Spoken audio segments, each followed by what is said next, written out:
Race क्या है, what is race, तो ये भी काफ़ी इंपॉर्टेंट चीज़ है।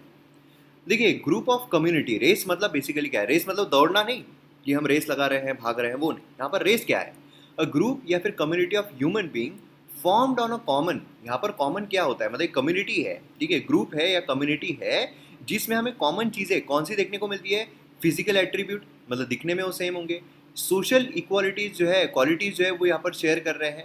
जनरली उनको डिस्टिंक्ट यहाँ पर व्यू किया जाता है बाय दी सोसाइटी, कि मतलब ये जो है ये पर्टिकुलर अलग लोग हैं।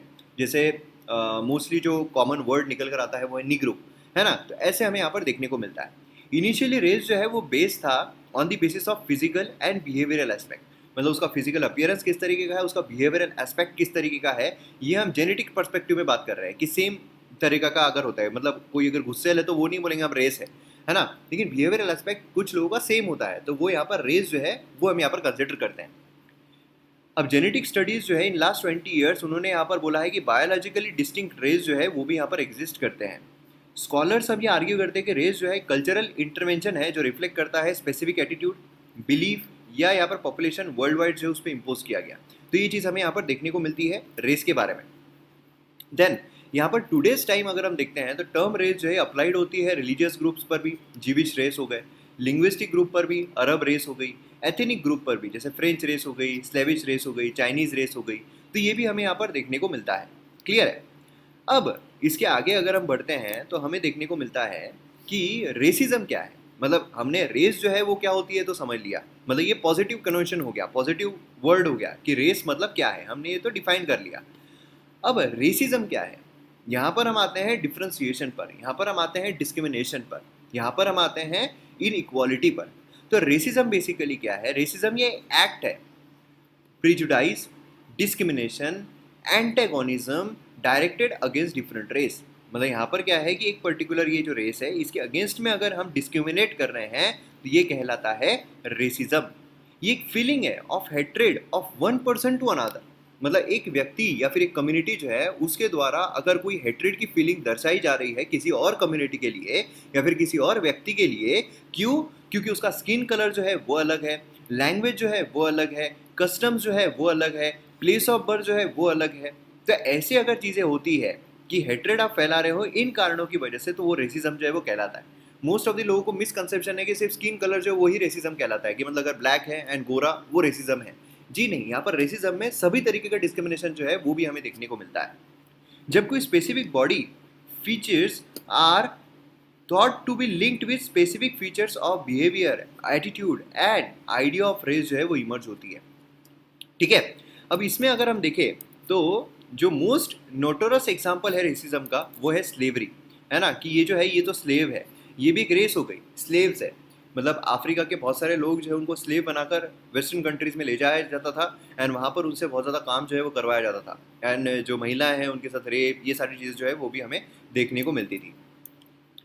अब यहाँ पर अगर हम बात करते हैं difference between race and ethnicity, ये आप कंफ्यूज नहीं होना चाहिए, इसलिए ये भी मैंने आपको आपके सामने लेकर आ रहा हूँ कि डिफरेंस क्या है रेस में और एथनिसिटी में।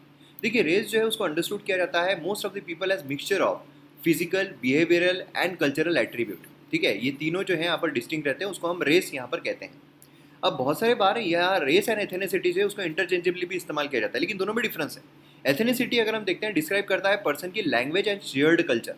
यहाँ पर अगर आप देखो कि फिजिकल अपीयरेंस कैसा है, उसका बिहेवियर किस तरीके का है एंड कल्चरल एट्रीब्यूट उसके किस तरीके के हैं, वो रेस बनता है। लेकिन अगर हम बात करते हैं पर्सन के लैंग्वेज की एंड शेयर्ड कल्चर की, ठीक है, यहाँ पर cultural attribute and shared culture यहाँ पर डिफरेंट है। मतलब पर्टिकुलर यहाँ पर क्या हो रहा है, पूरी कम्युनिटी जो है वो अपना शेयर्ड कल्चर यहाँ पर रख रही है। तो ये क्या हो गया, ये यहाँ पर एथनिसिटी जो है वो डिस्क्राइब करता है। हालांकि बहुत थिन लाइन है दोनों के बीच में, लेकिन फिर भी थोड़ा डिफरेंस जो है हमें देखने को मिलता है।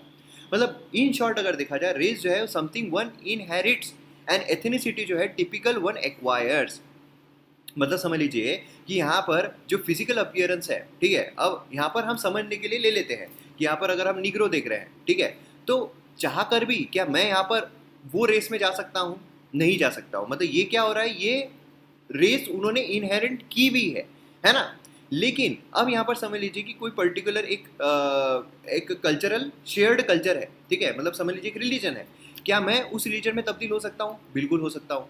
है ना। तो वो यहाँ पर एथेनिसिटी, मतलब हाइपोथेटिकल एग्जांपल के थ्रू मैं आपको यहाँ पर समझाने की कोशिश कर रहा हूँ। तो ये क्या हो गया, ये यहाँ पर हो गया एथेनिसिटी, मतलब ये मैं एक्वायर कर पा रहा हूँ, ये मैं एक्वायर्ड कर रहा हूँ। लेकिन रेस जो है वो यहाँ पर इनहेरिटेंट है, यहाँ पर वो एक्चुअल में मिली हुई है, वो यहाँ पर मैं एक्वायर नहीं कर सकता हूँ। ये चीज़ हमें यहाँ पर रेस एंड एथेनिसिटी में डिफरेंस जो है वो देखने को मिलता है। अब यहाँ पर अगर हम बात करते हैं रेसिज्म जो है क्या वो लिमिटेड है कलर्ड लोगों के लिए ही सिर्फ, जैसे ब्लैक एंड व्हाइट, जो यहाँ पर मोस्ट ऑफ द लोगों को कंफ्यूजन रहता है कि सिर्फ यही यहाँ पर रेसिज्म है। तो देखिए रेसिज्म अगर हम देखते हैं करंट टाइम्स में तो वाइडर फॉर्म जो है वो ले लिया है, including anti immigrant stand also. यहाँ पर सिर्फ अब कलर के बेसिस पर नहीं रहा है, यहाँ पर एंटी इमिग्रेंट जो है वो भी यहाँ पर स्टैंड आ चुका है। यहाँ पर जेनोफोबिक टेंडेंसी जो है, मतलब फियर ऑफ स्ट्रेंजर्स, यहाँ पर बेसिकली कोई स्ट्रेंजर आ रहे हैं, जैसे हमें जो आसाम है वहाँ पर देखने को मिलता है ना, जो त्रिपुरा है वहाँ पर देखने को मिलता है, मतलब जो बांग्लादेश है वहाँ से जो काफ़ी सारे इलीगल माइग्रेंट्स, इलीगल इमिग्रेंट जो है वो हमें देखने को मिले हैं जो यहाँ पर आ रहे हैं। तो ये बेसिकली हम बोल सकते हैं जिनोफोबिक टेंडेंसी, है ना, कि यहाँ पर फियर ऑफ स्ट्रेंजर्स, यहाँ पर जो है सबसेट ऑफ रेशियल माइंडसेट है, ठीक है। अब यहाँ पर जो आ रहे हैं, यहाँ पर आसाम में जो निकल कर आ रहे हैं, त्रिपुरा में जो आ रहे हैं, ये सारी चीज़ें हमने ऑलरेडी कवर की हुई है हमारे इंटरनल सिक्योरिटी लेक्चर्स में, है ना, कि किस तरीके से ये जो है ये यहाँ पर प्रॉब्लम्स भी क्रिएट करते हैं। या फिर अगर आप रोहिंग्या का इशू देखते हैं तो क्यों यहाँ पर इंडिया जो है उनको एक्वायर नहीं कर रहा है, इंडिया जो है उनके लिए सहानुभूति नहीं दर्शा रहा है, वो भी हमने यहाँ पर देखा हुआ है। रेडिकलाइजेशन का प्रॉब्लम हमें देखने को मिलता है, बराबर है। तो ये जो है ये यहाँ पर रेसिज्म का माइंडसेट निकल कर आता है। Asian communities faces a very subtle but powerful racist hatred western countries में। अगर हम देखें तो हम भी अगर वेस्टर्न कंट्री में जाते हैं तो वहाँ पर हमें थोड़ा रेसिज्म जो है वो फेस करना पड़ता है।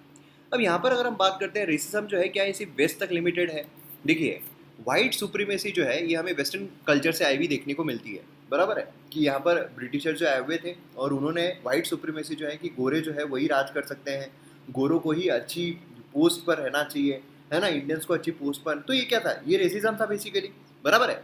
तो बेसिकली अगर देखा जाए तो रेसिज्म जो है ये हमें वाइट सुप्रीमेसी के तौर पर देखने को मिलता है।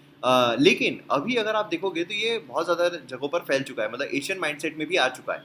अफ्रीकन कम्युनिटी रेसिज्म इंडिया में फेस करते हैं, इंडियन सिटीजन जो है फ्रॉम नॉर्थ ईस्ट स्टेट्स वो भी यहाँ पर डिस्क्रिमिनेशन फेस करते हैं।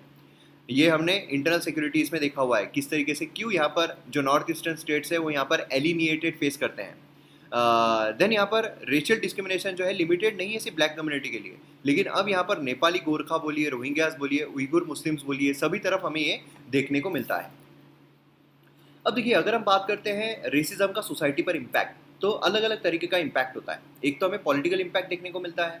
पॉलिटिकल इम्पैक्ट कैसे है कि उनका जो इन्वॉल्वमेंट है डेमोक्रेसी में वो नहीं रह पाता है, या फिर उनका मतलब जो डिफ्रेंसिएशन है वो इस तरीके का हो जाता है कि फिर जो पॉलिटिकल पार्टीज है वो भी एक को सपोर्ट करना या फिर और ज़्यादा डिवाइडिंग जो है वो कर देना, वो हमें देखने को मिलता है। इकोनॉमिक इम्पैक्ट, क्योंकि वो सही ढंग से इकोनॉमी में इन्वॉल्व नहीं हो पाते हैं, सही ढंग से उनको अपॉर्चुनिटीज़ नहीं मिल पाती है, जिसकी वजह से इकोनॉमिक इम्पैक्ट भी हमें देखने को मिलता है। सोशल इम्पैक्ट भी काफ़ी ज़्यादा आता है कि उनको पूरी तरीके से आइसोलेट कर देना, उनके तरफ कोई भी मतलब समझ लीजिए इन्वॉल्वमेंट नहीं रखना, इंक्लूसिव ग्रोथ नहीं रखना। देन जेंडर एंड रेसिज्म जो है वो भी हमें देखने को मिलता है, मतलब बेसिकली महिलाएं जो है उनके साथ स्लेवरी, ये सारी चीज़ें जो हमें देखने को मिलती है। तो इम्पैक्ट जो है रेसिज्म का सोसाइटी पर सभी पहलुओं पर काफ़ी बुरी तरीके का होता है। तो अब यहाँ पर वे फॉरवर्ड जो है वो क्या हो सकता है, तो देखिए सबसे इंपॉर्टेंट चीज़ तो ये है कॉन्स्टिट्यूशनल राइट जो है वो यहाँ पर उनको मिलना चाहिए, जिससे कि उनका सेफगार्ड यहाँ पर रहे और जिससे उनमें भी कॉन्फिडेंस रहे कि नहीं यार हमारे साथ अगर कुछ बुरा हो तो हमारे पास कॉन्स्टिट्यूशनल सेफगार्ड है कि हम सीधा दरवाजे जो है कोर्ट के वो खटखटा सकते हैं। देन लीगल प्रोहिबिशन जो है रेसिस्ट बिहेवियर पर वो यहाँ पर रहना चाहिए। मतलब क्या है कि देखिए लीगल प्रोविजन भले ही रहे, है ना, लीगल प्रोहिबिशन भले ही रहे, लेकिन वो पूरी तरीके से एलिमिनेट नहीं करता है जब तक हमारा एटीट्यूड जो है वो चेंज ना हो जाए। लेकिन फिर भी यहाँ पर ये जो हमारा लीगल प्रोहिबिशन है वो यहाँ पर बरकरार रहना चाहिए। देन यहाँ पर हमें देखने को मिलता है कि as the court cases against the discrimination are delayed, है ना, कोर्ट केसेस जो है तारीख पे तारीख, तो कोर्ट केसेस डिस्क्रिमिनेशन जो रिलेटेड है वो यहाँ पर डिले होते जाते हैं, जिसकी वजह से यहाँ पर जो कॉन्फिडेंस है विक्टिम्स का वो डिक्रीज होता जाता है कि यार हमको न्याय तो मिलने वाला है ही नहीं, और जो रॉन्ग डूअर्स है उनका कॉन्फिडेंस बढ़ता जाता है कि यार ठीक है ना, क्या है तारीख पे तारीख तो चलते रहेगी। तो ये यहाँ पर फटाफट केसेस जो है रिजॉल्व होने चाहिए। देन यहाँ पर हमें देखने को मिलता है मल्टी कल्चरल परस्पेक्टिव जो है ह्यूमन राइट्स का वो यहाँ पर प्रमोट होना चाहिए टू गिव स्पेशल राइट्स, ठीक है। देन यहाँ पर इकोनॉमिक डेवलपमेंट जो है वो रहना चाहिए, मतलब सो कॉल्ड लोअर रेसेस जो है उनका अगर इकोनॉमिक डेवलपमेंट हो जाता है तो अपने आप वो ऊपर के स्तर पर आ जाएंगे और उनको यहाँ पर स्टीरियोटाइप यहाँ पर ये हो जाएगा। क्यों? क्योंकि देखिए जो भी मजाक उड़ाया जाता है, जो भी हाथ उठाया है मारा जाता है कमज़ोर लोगों पर ही किया जाता है। तो अगर वो सशक्त हो जाएंगे तो अपने आप चीज़ें हैं वो बेहतर हो जाएगी।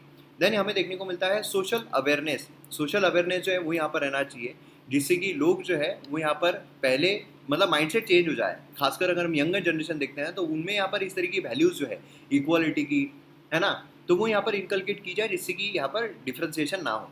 Then public and private institution जो है, यूनिवर्सिटीज़, कंपनीज, उन्होंने यहाँ पर जितना भी डिस्क्रिमिनेटरी बिहेवियर होता है उसको सही ढंग से टैकल करना चाहिए, है ना। एक कमेटी फॉर्म करना चाहिए जो यहाँ पर टैकल कर पाए। तो ये सारी चीज़ें हम यहाँ पर कर सकते हैं।